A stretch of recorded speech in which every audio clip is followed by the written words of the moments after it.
Okay, we're here for media availability with Cal offensive line coach and run game coordinator Mike Bloesch for August 30th. Go ahead and let me know if you have a question in the chat, and we'll call upon you. We'll start with Brett Vito from the Denton Chronicle Record.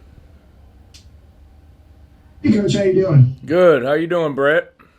I'm not bad. Just want to hop on here and ask you, about facing your former team, and does that give you any kind of insight, knowing Mason, knowing Rod, and some of these guys that you practiced against for all those years now that you're on the other sideline? Yeah, I mean, definitely know a lot of the personnel on their football team. I know recruited a bunch of those kids, and so excited to see them. I'm a fan of those guys, and appreciate how hard they worked and played for us while we were there. But they've got a new coaching staff now. They've got new schemes. They've got new positions, and I know they've been working and growing as players since I left, and it'll just be interesting to see those guys again. And we'll go to Jake Curtis. We will limit it to a single question on the first go-around, and then we'll entertain follow-ups the second time around. So Jake Curtis from Cal Sports Report. Did you know when you took the Cal job that North Texas was the opener for Cal? And what's your general reaction to playing them? Yeah, I mean, obviously when I did accept the job, first thing I did was looked at the schedule, and I just was shocked that was the way it all lined out. Our profession, you just focus on the here and the now. And so even last year when I was at North Texas, really hadn't looked ahead to the 2023 schedule. And so definitely kind of surreal, but I haven't really thought about it being more than what it is. I had a great time at North Texas, have a lot of friends and family that'll be at the game. My kids and my wife will be there, so it's going to be a fun weekend for me. Okay, are there other questions here? Go to Matt Moreno from Cal Rivals. Kind of on that note, how many questions have you got about just the weather and what to expect from some of these players that haven't been out there in Texas yet?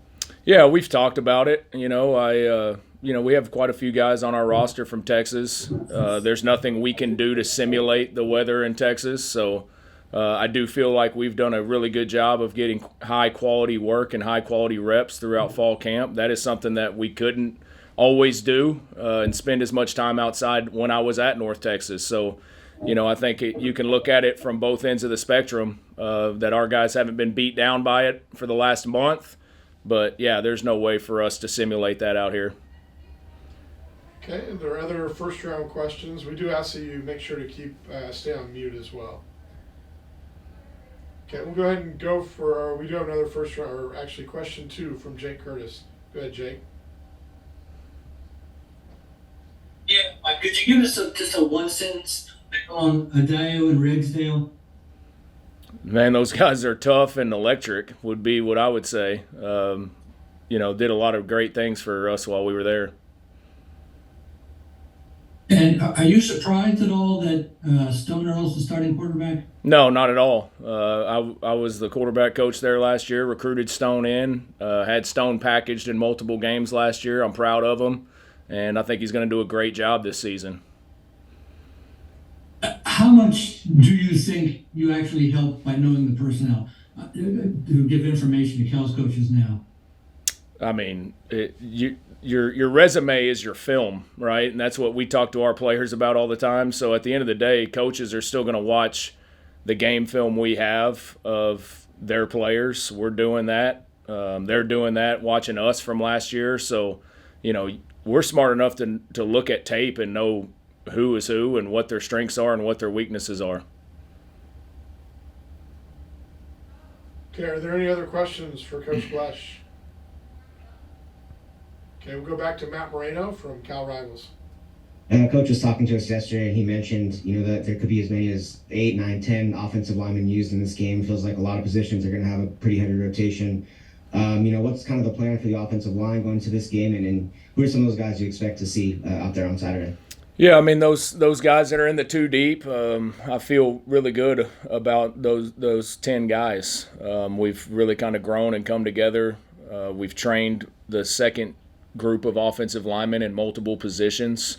The challenge for the first group is, if you're playing lights out and you're running around and playing with with high effort, then there's no need for me to put somebody in. But that's definitely something I'll gauge throughout the game. And we have guys that I think are very capable to go in there and just spell somebody for a series and then get the starters back in. So that'll kind of be a game time decision for me. Matthew Cindric has obviously been a big part of kind of what you're trying to do this year, going to make his return to the field. What has he meant to you as a coach and a leader in that room, and what's he mean to this group of offensive linemen? Yeah, he's been awesome. I think he's made my job a lot easier since I got here. I think I told you last time we talked, when I got hired, he was the first guy I heard about, and I kind of heard that he was on the fence of whether to return from a season-ending injury last year, and he was the first phone call I made, and we had a great 20, 30-minute conversation and just kind of told him my plan and told him a little bit about me and really wanted him to be back and buy in to going out on a high note. And I think, he has done everything I've asked of him. He's been an unbelievable leader for our offensive line, for our offense, and I'm excited to watch him play this year. And last one for me, just Barrett Miller, since we last talked, obviously it was early in camp. He's still kind of working his way up. What did he show you over the course of training camp to solidify that spot at left tackle? And what are your expectations for him now that he's part of that first group?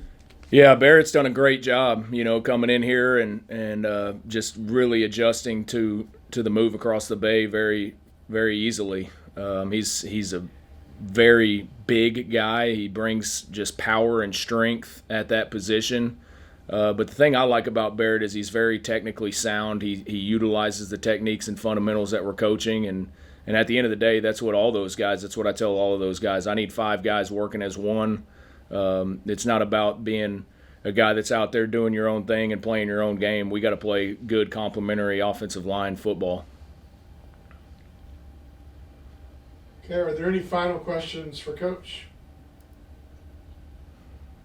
Okay, we'll go to Michael Wagaman from Bear Insider. Hey, Coach, you had mentioned your wife and kids are down there. Are they still living in Texas? No, they're living here in the Bay Area, Okay. but they're gonna catch a flight tomorrow morning, and they'll be down there for the weekend with family and friends for the game. Nice. Yeah. Thank you. Okay, any final questions? Okay, seeing none, I think we're good. Thank you, everybody. We'll have Craig Woodson next at 12:30.